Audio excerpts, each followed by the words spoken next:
যেখানে শাটল ট্রেনের ঝিকঝিক শব্দে ঘুম ভাঙে পাহাড়ের। ঠিক এই সবুজের বুকে প্রকৃতির সাথে সখ্যতা গড়তেই আজ থেকে ২৫ বছর আগে একটি স্বপ্নের বীজ বোনা হয়েছিল।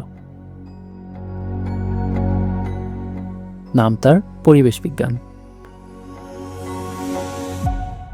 সময়ের পরিক্রমায় রোদ, বৃষ্টি আর ঝড়ঝঞ্ঝার সামনে সেই ছোট্ট চারাগাছটি আজ ডালপালা মেলে পরিণত হয়েছে এক বিশাল মহীরুহে হয়ে। রজত জয়ন্তীর এই গৌরবোজ্জ্বল মুহূর্তে দাঁড়িয়ে আমরা দেখছি সাফল্যের শিখর। কিন্তু সবুজে ঘেরা এই ক্যাম্পাসে শূন্য থেকে শুরু হওয়া সেই যাত্রার গল্পটা আসলে কেমন ছিল?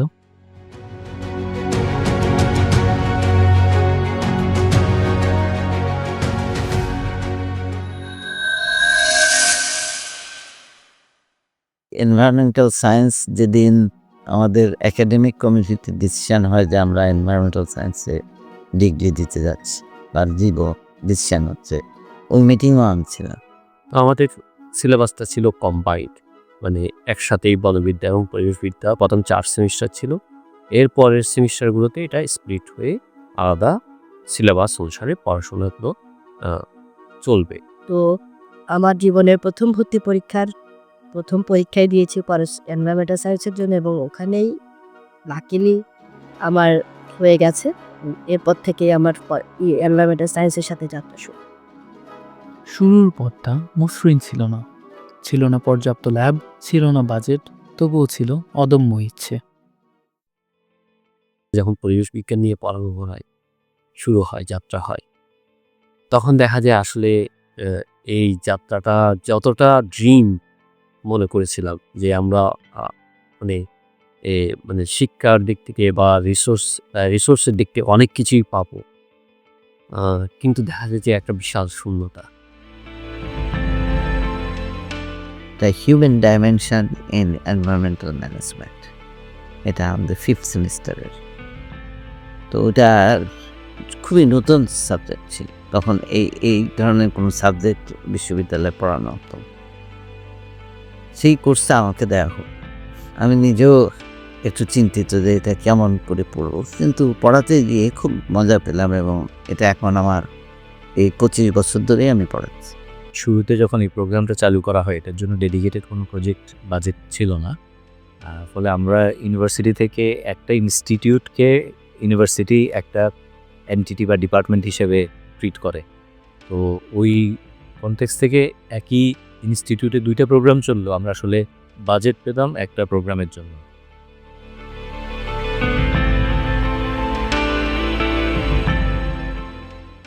তো তৎকালীন সময় যেটা ছিল যে আমাদের রিসোর্স অনেক কম ছিল। আমাদের টিচাররা বিভিন্ন ডিপার্টমেন্ট থেকে এসে আমাদেরকে পড়িয়ে যেতেন। আমাদের যেসব কোর্স কারিকুলাম ছিল সেগুলো আমরা নিজেরা লাইব্রেরিতে যেয়ে ঘাটাঘাটি করে আমরা শিখতাম। এই বিভাগের শিক্ষা শুধু বইয়ের পাতায় সীমাবদ্ধ নয়, তৈরি হয় এমন এক দক্ষতা যা তাদের ভিড় থেকে আলাদা করে।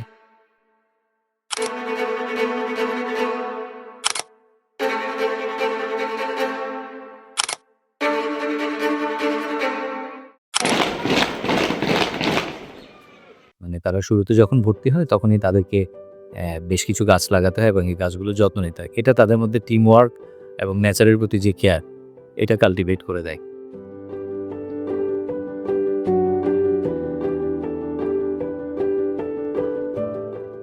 কার্বন নিঃসরণের প্রতি আমাদের একটা সিগনেচার সিকুয়েস্ট্রেশনে আমরা রাখতে পারছি, আমাদের স্টুডেন্ট রাখছে। এটাই একটা ইউনিক। আমরা ফিল্ড ট্যুরে নিয়ে যাই। এখন এই ফিল্ড ট্যুরের কারণে তারা বিভিন্ন জায়গায় এক্সপোজার হয়। আমি কিছু হাতে কলমে দেখি, যেটা আমাদের অনেক ডিপার্টমেন্টের ছাত্রদের হয়তো এই সুযোগটা হয় না।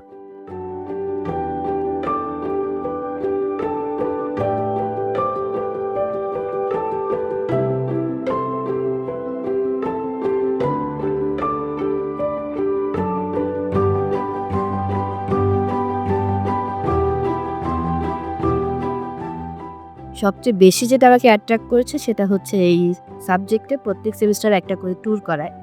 এবং যেহেতু আমরা তখনও মাত্র ইন্টার শেষ করেছে, তখন আমার মনে হচ্ছে এটা তো খুবই মজার একটা সাবজেক্ট, শুধু ঘুরে বেড়াবো। প্রত্যেক সেমিস্টারে ঘুরে বেড়াও।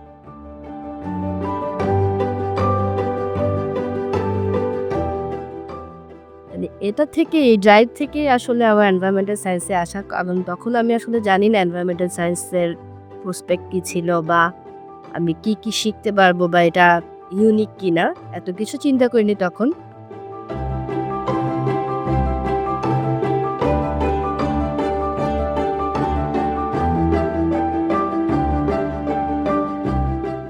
স্টুডেন্টরা যেসব সফটওয়্যারের সাথে এখানে পরিচিত হয়, সেটা রেফারেন্সিং সফটওয়্যার হোক বা remote sensing GIS related software হোক, এটা কিন্তু অনেক ডিপার্টমেন্ট এগুলো চিন্তাও করতে পারে না। আমাদের এখানে রিসার্চ মেথোডোলজি যেটা পড়ানো হয় সেটা আন্ডারগ্রেড লেভেলেই পড়ানো হয়। তো সেই কারণে আমাদের স্টুডেন্টরা মোর অ্যাবিলিটি তাদের গ্রো করে। আমরা জানি যে লাস্ট মোমেন্টে আমরা পারবো, আমরা ক্লিক করতে পারবো।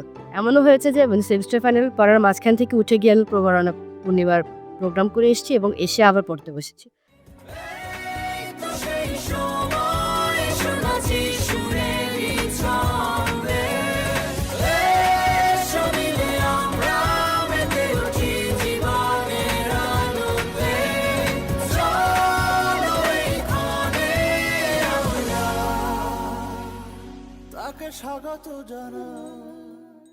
স্ট্রেস ম্যানেজমেন্ট বা এই ধরনের মাল্টি সেক্টরে নিজেদেরকে টিকিয়ে রাখার জন্য ইফিসকো আসলে একটা বেস্ট জায়গা।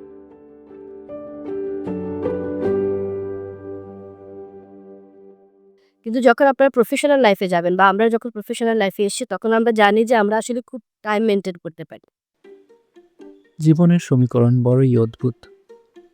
যেই করিডোর দিয়ে একদিন তারা ছাত্র হিসেবে কাঁধে ব্যাগ নিয়ে ছুটে বেরিয়েছেন, যেই ডেস্কে বসে লেকচার শুনেছেন, কে জানতো কালের পরিক্রমায় একদিন তারাই দাঁড়িয়ে থাকবেন ডায়াসের ওপাশে।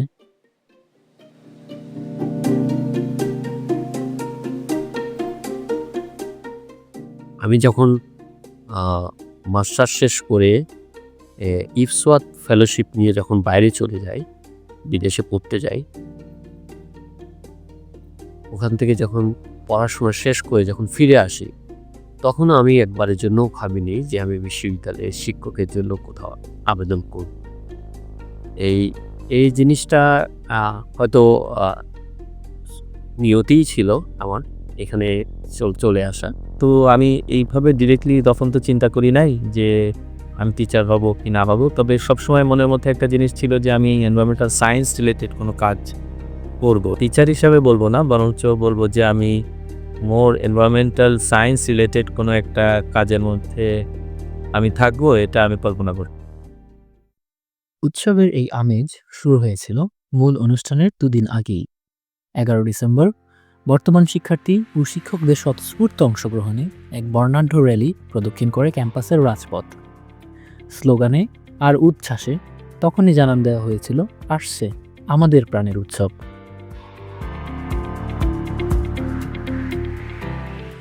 এরপর এলো সেই কাঙ্ক্ষিত দিন, 13 ডিসেম্বর। কুয়াশা ভেজা সকালে রেজিস্ট্রেশন বুথে নাম লেখানো আর সুভেনিয়ার হাতে পাওয়ার মধ্যে দিয়ে শুরু হয় আমাদের মহামিলনগাল। বহুদিন পর প্রিয় বন্ধুর দেখা, সেই চেনা হাসি আর আবেগী আলিঙ্গন। মুহূর্তেই ক্যাম্পাস প্রাঙ্গণ ভরে ওঠে নস্টালজিয়ায়। আনুষ্ঠানিকতা শুরু হয় স্বাগত বক্তব্য ও উদ্বোধনের মাধ্যমে। আমি একটা কথাই মনে করি সবসময়, যে যখনই সিদ্ধান্ত নেই যে আমরা পরিবেশ বিজ্ঞানে পড়ছি বা পড়ালেখা করছি, এটা শুধুমাত্র যারা পরিবেশ বিজ্ঞান নিয়ে ক্যাম্পেইন করে বা পরিবেশ নিয়ে ক্যাম্পেইন করে, এটার চেয়ে একটু বেশি কিছু। Once I visited this campus and I see everyone is busy in their duties. So I am very glad with them and I am glad. The Silver Jubilee is celebrating the past, but it's also celebrating the future, and the future is the students.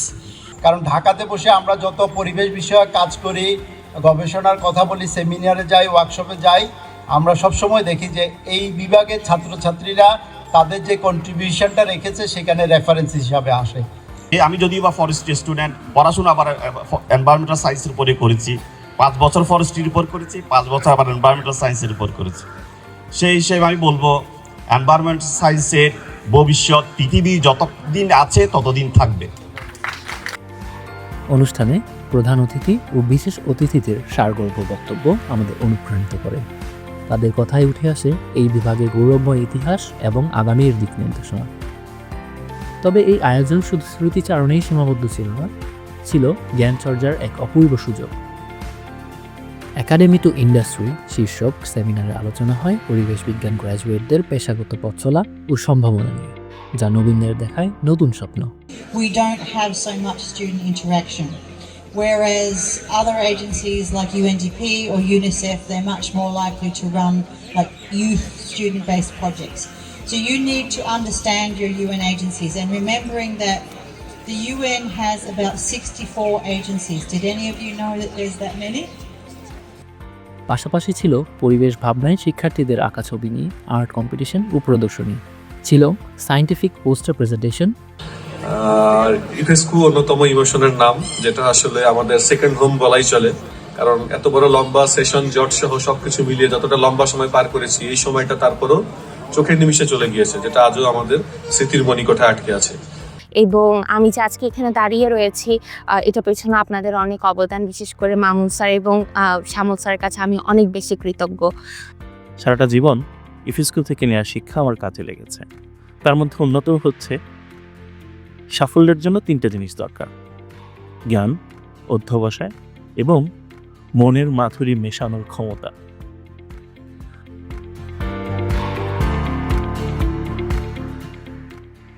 25 বছরের এই পথ চলা শেষ নয়, বরং শুরুর নাম।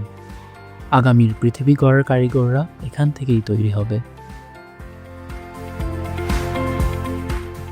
আমাদের এনভায়রনমেন্টাল সায়েন্স নিয়ে স্বপ্নটা একটু বড়, কারণ আমরা চাচ্ছি যে এক সময়ে এখানে এনভায়রনমেন্টাল ইকোনমিক্স থাকবে, আলাদা সাবজেক্ট।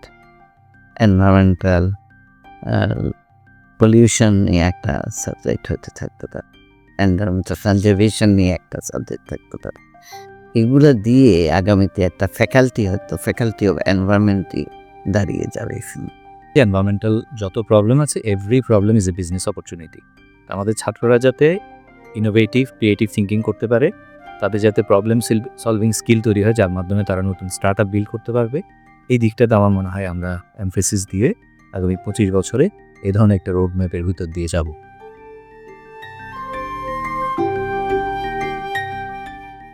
তা আমি মনে করি একটা মানুষকে গড়ে ওঠার জন্য যা যা দরকার এখানে সব আছে, শুধুমাত্র স্টুডেন্টরা যদি তাদেরকে একটু এক্সপ্লোর করে এবং সেখানে যদি তার একটা টার্গেট সেট আপ করে নেয় যে আমি 4 বছর পরে গ্রাজুয়েট হয়ে আমাকে ওইখানে দেখতে চাই।